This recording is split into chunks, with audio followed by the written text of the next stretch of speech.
Hello and welcome to this edition of Time with Hime. I'm joined by our superintendent, Mr. Hime. How are you this week? Doing great. New week, good start. Excited. That's right. We've got a lot of things going on, a lot of activity. Let's start off with our COVID summary and what it looks like. It still looks good. We've been around 10 active cases, plus or minus a couple in our school. And, if we with 28 sites and 10,000 people, that includes our adults who are on site. We get a little bit of feedback on our virtual students, but we don't claim that we get all those numbers because obviously if they're virtual, it may not be reported to us. But those numbers are looking good, and we're going to try to update a couple times a week. You and I were just discussing that, maybe on Monday or Tuesday, and then again on Thursday or Friday, just to try to keep those numbers as accurate as we can. We think it's a good reflection if you look around the state at some of the problems they're having. And once again, just the patience and understanding we're getting from our parents and community, we're excited about it. We think, although, I'm sure not one of those people they'd call a masker. I don't know that I'm an anti-masker, but it does frustrate me a little bit when I wear it. But it's working, so I do wear it. And that's kind of the thing we have to understand. Things are going really well, and there is an old saying, if it's not broke, don't fix it. So I'm going to continue to encourage, and our small kids aren't having trouble with the mask, so we're going to continue with that because we feel really good where we're headed. We know there's a lot of things we can get better at. We're not going to sit here and say we're perfect, and we're working hard to get better at those things every day. And we do receive feedback about our page, and we're going to update just to even show if a school has an active, because the numbers will always go up in our count because we keep them from the start of the school year. So that's going to be a little different for our families when you see that if we have an active case or not. Yeah, because as a parent, although you're concerned a little bit about Lawton Public Schools as a whole, if your child goes to UBush or Lincoln or Freedom or wherever your student attends school, you're a whole lot more concerned about this present status at that school. So that'll, if you change it, you can look and say UBish, it'll say 0. That'll mean there are 0 active cases right now at UBish Elementary, which would give you a sense of relief if that's where you're attending school. Now, we have only a few more days before we hit October, and we have been doing something with our police officers. Do you want to share that Handle with Care? Handle with Care is really exciting. We inducted this at a former school I was at. It's really important. It's kind of when something traumatic or just difficult situation arises for a child. You don't share any private information or anything that should be secretive or it's none of your business, so to speak. You just let it be known that child's had a traumatic event and they're a Handle with Care. So, if they're a little bit irritable or things aren't looking real good, we handle them with care. So it's important twofold. One, our officers will know and they can share it. Our teachers will know, the staff will know, but it's also something where the community and parents can, when something traumatic's happened to a child or, you've seen it as a staff member, you can report it to the principal or our police officers. Hey, so-and-so may be a child that needs a Handle with Care a day or two or a week and get it to our officers and our administration. And we deal with that child in a more sensitive way. Although we try to do that with all children. because if it's my child at your school, we kind of like to say we're handling them with care, but we just want to pay special attention to that child that day to make sure they're getting some really good attention and some of their other needs are being met because we know they've had a tough time. And we even have, just last week, our grants director, Diana Landahl, she took out some books for social and emotional learning so that. Yeah, our cell, we've really worked hard on that, some of those different curriculums for our counselors and different people in our school district for that. When you hear somebody in a school say SEL, they're talking SEL, social emotional learning. It's something that really worries us with the COVID virus. It's one reason we chose to come back to school. We knew that a lot of the reports we're getting, students being cooped up at home, students not in school, some of the social emotional learning were outweighing the odds of them getting COVID and what the COVID did to them. It's a tough balance for a school district. What's the safest? It's really not a good situation either way. Right now, we have no reported cases of COVID in school. So, where they got the virus at school, adult or student. So we feel really good about our decision to come back to school.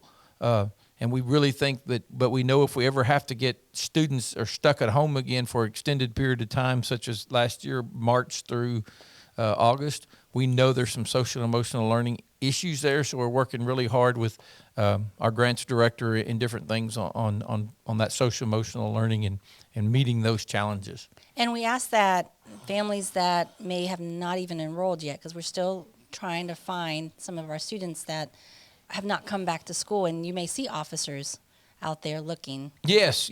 So we're working really hard because we have a lot of concern about the students we haven't heard from. It's almost October.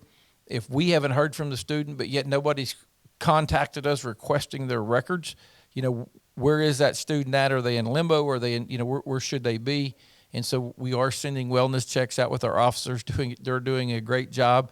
It's a friendly visit because, some things that fear is, when we shut down in March, our distance learning was not real contact based, and we had people slipping through the cracks, so to speak, where we didn't know where they were at. Our expectations are a lot more of those students at home right now. So we're really trying to make sure we're making those contacts and we're identifying those students and continuing their education.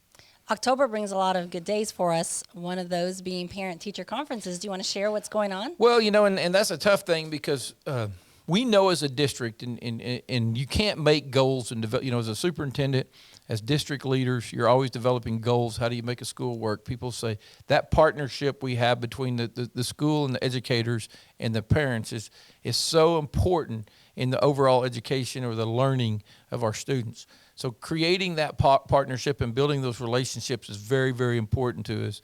And not being able to have those really face-to-face meetings is a challenge for us. So, we set that up to do it on Zoom, do it virtually, do it by phone, do it numerous ways, and try to meet the needs of those parents. I'm assuming there will be some face-to-face in some cases if parents just feel they need that. But make sure you contact your teacher. Make sure you contact your school, because that's something that's important. Make sure you have your username and log on, and you're logging on to Infinite Campus and checking your students' records and making sure they're getting their work done, especially if they're virtual. Some of those blended students are doing some virtual, some online, some at school. Just really do those checks and work with us, because we're trying to keep that communication line open and expand upon how we do that in this COVID era. The LPS on the go, there will be food there for, they can pick up their 10 meals that day, the virtual students.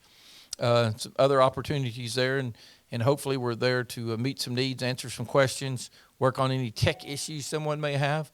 And we're kind of excited about that. And that'll be one of those things that the first one it'll be good, but we'll be working really hard to make it better every time we do it and meet your needs. So if you're there and you got questions or something we're not providing, let us know and we'll try to add it to the list. And we will have more of that information on our social media and website so that you, if you're a virtual family, can join us. We'd love to have you. You're going to be there, right? Yes, I'll be through. I don't know that I'll be there the whole time, but my intention is definitely to go by and see what, and visit with people and make sure people know we're here for them. And again, we're really about our students. The whole flexibility thing was for students and parents. Obviously, we're really working hard to try to meet the needs of our staff members. It's kind of why we created the virtual and the night virtual and some of those things to give our staff members numerous options. Although we know we're not perfect in what we've done, we feel really good about it. You see a lot of struggles other school districts are having right now. We feel like we've met the needs of numerous staff members who needed to work from home by opening up the 3 to 9 virtual, and they're allowed to work from home. But we've also met the need of a lot of parents who wanted their students to do their virtual work from 3 to 9 and have a teacher available from 3 to 9. And those who wanted back in traditional, it's open and ready to go. Athletics is in full swing.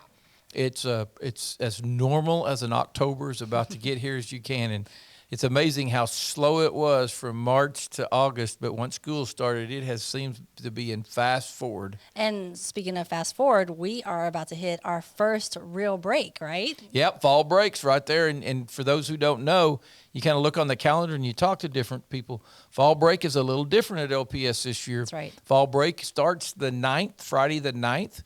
Wow, that's a week from this Friday. It's that coming. is here. It's coming. So it is the 9th, and then the following Monday, the 12th. So Yes. the 9th through the 12th will be the fall break. It'll be a Friday, Monday fall break. So kind of get that on your calendars, because I'm not sure everybody thinks about it. I think that's a week earlier than other schools are taking. But it's kind of interesting. When I came in, you're new superintendent, and you see the calendar, and you're like, why did we do this? And they said, well, we did it. We looked at our dates, And October 12th, which is Columbus Day, was one of our highest absentee days of the year. For whatever reason, our attendance was the lowest on that day of the whole year. And they said, so we figured if we'd fit it into fall break, we'd save a day that we were losing education anyway. And hey, great idea. It's why you take your data in various ways and use it and put it to work for you. And some people on the calendar committee made a good decision to save that high absentee day. Now, we've seen a lot of great things going on. I've driven around, and last Friday they had a crane at Lawton High. So what are we talking about with updates on maintenance? Well, we've got a lot of things going on. There's still, if you drive by Central Middle School, you'll see that they're putting in some AC in that chiller and getting that AC unit finished. Lawton High, they're working on some ACs. Then you go back to our obviously Eisenhower Middle School, brand new, beautiful building. Hopefully, they're finishing. There's always a little bit of kinks, and you hear the rumor. Somebody said the fire alarm wasn't working, so we had the fire marshal come and pull the fire alarm, and then it worked. Everybody got to vacate the building, but it worked. But there's some other kinks in the building, as always, that, you get a new house. When you build one, talk to anybody, there's a few things that they're trying to get finished up in the final touches. But, the old one getting tore down. You got Ridgecrest makeovers almost finished. You got signs going up at those schools. Pioneer Park, Lincoln, and Woodland Hills. Wow, we've done 4. So and very the tennis exciting. courts, people have been using them. Yes, the tennis courts look really nice, and we're going to try to drop some fences and paint the poles and put nicer fences up where we need to go ahead and finish that up. And that was done. The tennis courts, people forget there was a lot of things went on with that kind of community-wise. The original, what started as doing the tennis courts is somewhere a couple years ago, 3 or 4. I'm not sure the exact date of it. There was a grant through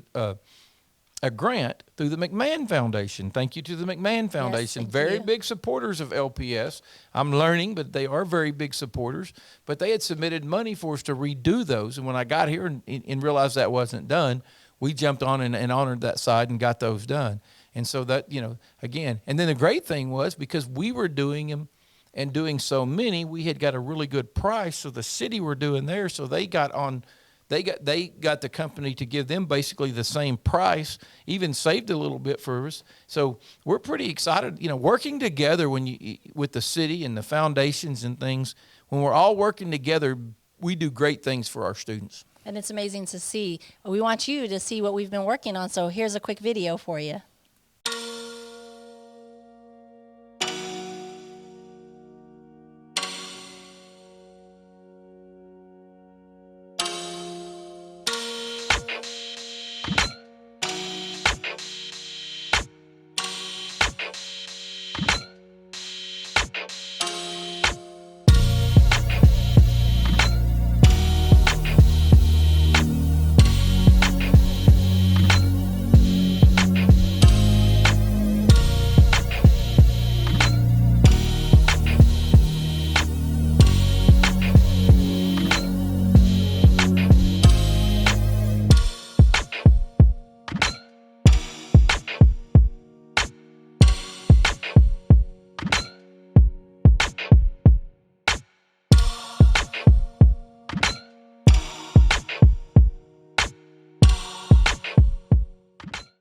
We hope you enjoyed that video as much as we did putting it together. Mr. Hime, is there anything else that we want to share? No, just know we're still working with our people. Don't forget about it, info@lps.org. Info@lawtonps.org. We are excited, and we really do look at those. We get emails. We're really working hard to improve the things we need to improve. And as always, one of the hardest things to improve is communication. So really pay attention to what people are saying. And, sometimes everyone doesn't understand the same statement the same. So sometimes we have to repeat ourselves and clarify, and we're working to do that. Our number one goal, again, is student safety, staff safety, and education of our students. So, we work really hard for that. And if you don't, if you hear things or want to know, hey, shoot us an email. We'll check it and we'll try to get back with you. But again, thanks for joining us. We appreciate, we got a lot of people who use this for communication, and we enjoy doing it. And so until next time. Until next time, you guys, have a wonderful, safe weekend, and we will see you later.